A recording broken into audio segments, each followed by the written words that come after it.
यासीन मलिक को फांसी की सजा। हाफिज सईद फूट फूट कर रोया। इस वक्त हाफिज सईद खून के आंसू रो रहा है क्योंकि उसका सबसे ज्यादा खास वो यासीन मलिक जो जेल में बंद है, अब उसे फांसी की सजा हो सकती है। कोर्ट में दलीलों के बाद अब बड़ा फैसला आने वाला है। यासीन मलिक ने जो पाप किया अब उसको उसकी सजा भुगतनी ही होगी, क्योंकि उसका कच्चा चिट्ठा खुला तो ऐसे राज का पता चला जो हैरान कर देने वाला है, जिसके बाद वो उम्र कैद काट रहा है, लेकिन अब उसके लिए फांसी की मांग हो रही है। लेकिन देश के खिलाफ काम करने वाले लोगों को फांसी ही नहीं, उनकी चमड़ी तक उधेड़ देनी चाहिए, क्योंकि जिसकी वजह से हमारे देश के सुरक्षा बल शहीद हो जाएं, जो देश के खिलाफ प्रपंच रचे, जो देश को दहलाने की साजिश रचे, उसको उसकी रूह तक कपा देने वाली सजा हो जानी चाहिए। नमस्कार, कैपिटल टीवी का खास शो कच्चा चिट्ठा देख रहे हैं आप। मैं हूं आपके साथ हर्ष भारद्वाज। राष्ट्रीय जांच एजेंसी ने दिल्ली हाई कोर्ट में कश्मीरी अलगाववादी नेता यासीन मलिक की आजीवन कारावास की सजा को मृत्युदंड यानी फांसी में बदलने की अपनी मांग को पुरजोर तरीके से कोर्ट में रखा। एनआईए ने स्पष्ट किया कि बड़े राजनेताओं या नौकरशाहों के नाम लेने मात्र से मलिक के आतंकी संबंध और उसके द्वारा किए गए अपराध कम नहीं हो जाएंगे। एनआईए ने कोर्ट में कई बड़ी दलीलें दी।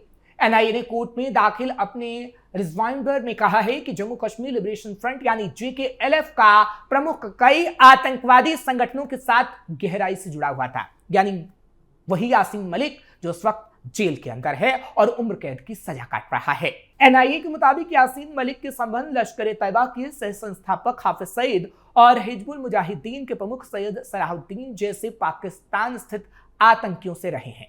एजेंसी ने दावा किया कि मलिक भारत विरोधी नैरेटिव फैलाने और जम्मू कश्मीर में अलगाववादी एजेंडे को आगे बढ़ाने के लिए पाकिस्तानी प्रधानमंत्री, राष्ट्रपति, सीनेटरों और मुख्यमंत्रियों के संपर्क में था। एनआईए ने दलील दी है कि मलिक ने सहानुभूति और लोकप्रियता हासिल करने के लिए राजनेताओं, मीडिया कर्मियों और विदेशी प्रतिनिधियों के नामों का सहारा लिया। एजेंसी ने जोर देकर कहा कि यह मामला भावनात्मक कहानी पर नहीं बल्कि ठोस सबूतों पर आधारित है और इसके लिए यासीन मलिक को फांसी हो जानी चाहिए।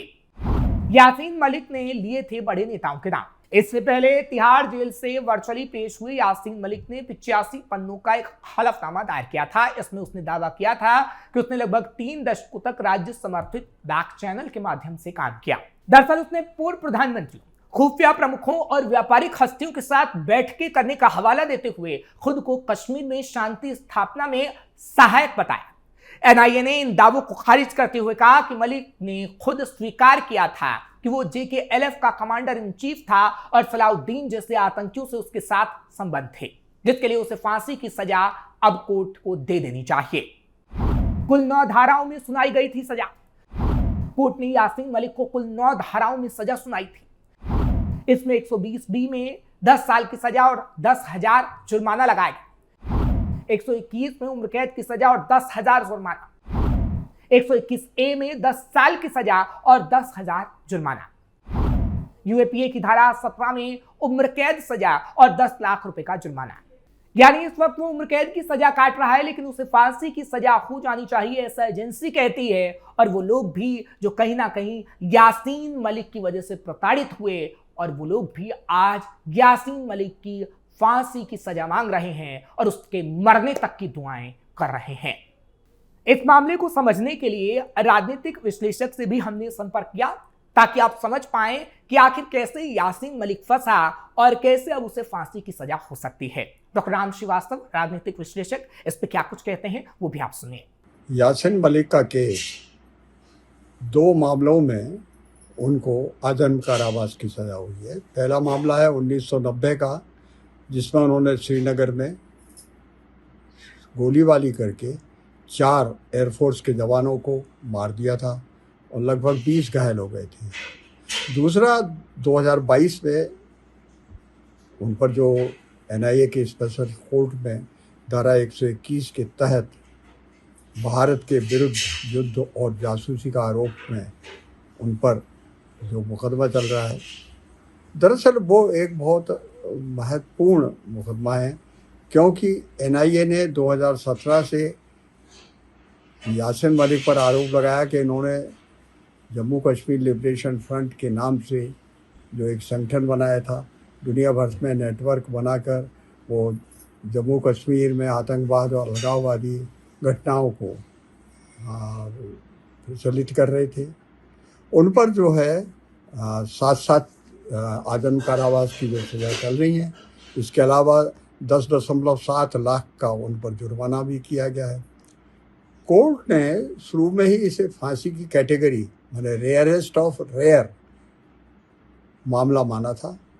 उम्र कैद की सज़ा बढ़ाकर उसको फांसी में करने के लिए NIA ने दिल्ली हाई कोर्ट में याचिका दायर की है और निश्चित ही जो प्रमाण है, जो प्रूफ है, जो गवाह हैं, उन सबको मद्देनज़र रखते हुए निश्चित रूप से इसमें कोर्ट को संज्ञान लेकर कुछ ना कुछ निर्णय देना होगा, क्योंकि इस तरह की अगर घटनाएं भविष्य में होती हैं तो देश के लिए बहुत खतरनाक होती हैं। क्या है पूरा मामला? ये मामला 2017 के टेरर फंडिंग केस से जुड़ा है, जिसमें यासीन मलिक पर हवाला के जरिए फंडिंग लेने, पाकिस्तान की खुफिया एजेंसी ISI से संबंध रखने और जम्मू कश्मीर में अशांति फैलाने के आरोप लगे हैं। 24 मई 2022 को विशेष NIA अदालत ने उसे दोषी ठहराते हुए उम्र कैद की सजा सुना डाली थी।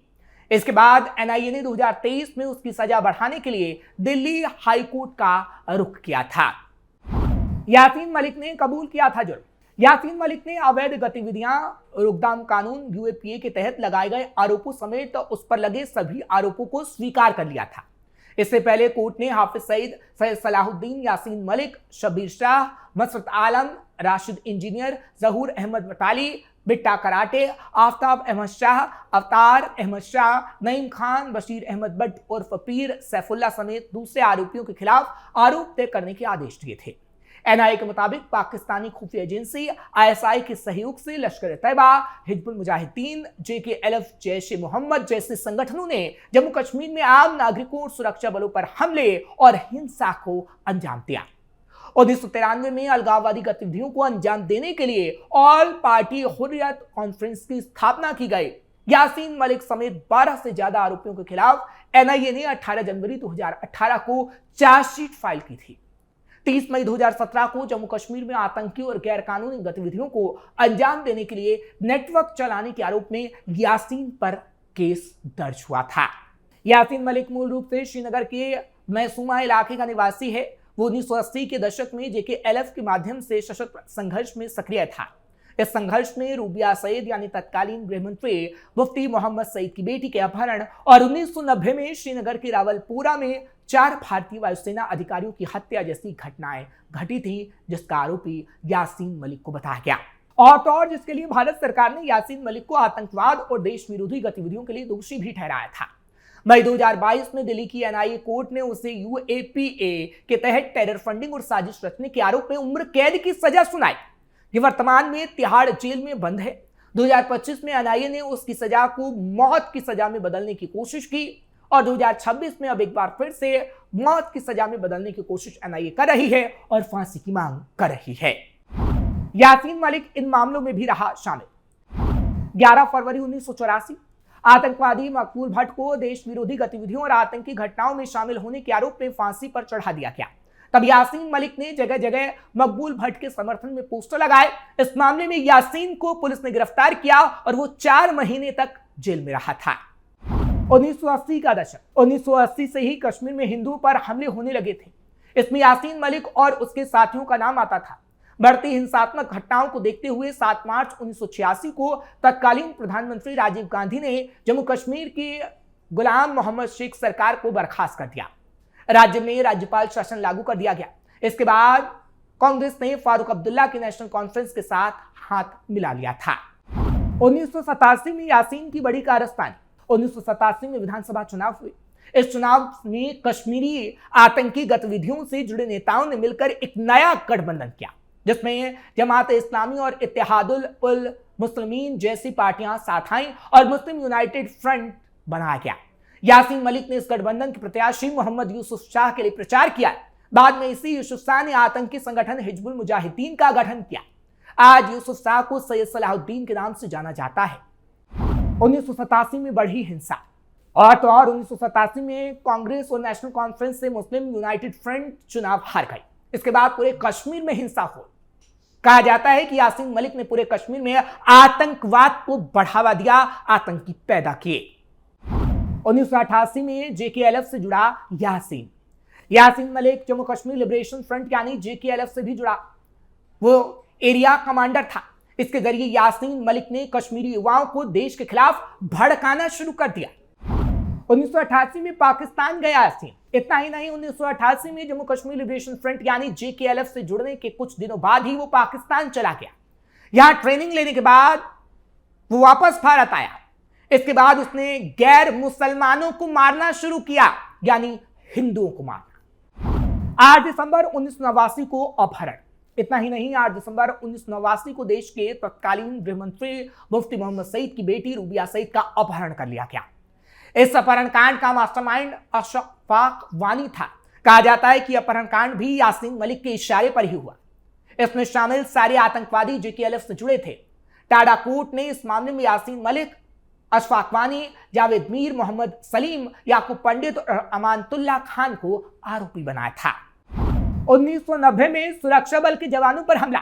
1990 में सुरक्षा बल के जवानों ने अशफाक वानी को मार गिराया था। वहीं गृह मंत्री की बेटी के अपहरण के कुछ समय बाद 1990 में कश्मीर में वायुसेना के 4 जवानों की सरेराह गोली मारकर हत्या कर दी गई, यानी वो शहीद हुए। इस मामले में भी यासीन मलिक ही आरोपित बनाया गया था। कब गिरफ्तार हुआ यासीन मलिक? अगस्त 1990 में यासीन मलिक दूसरी बार गिरफ्तार हुआ था। तब उसकी गिरफ्तारी के बाद सुरक्षा बलों के जवानों ने जेकेएलएफ के कई आतंकियों को मार गिराया था, लेकिन मई 1994 में उसे रिहा कर दिया गया। 1999 में यासीन मलिक को फिर से पब्लिक सेफ्टी एक्ट के तहत गिरफ्तार किया गया। इसके बाद वो जेल से कई बार अंदर बाहर होता रहा। इस दौरान वो देश के प्रधानमंत्री, राष्ट्रपति से भी मिलता रहा, यानी पूर्व प्रधानमंत्री जो कांग्रेस के समय में रहे।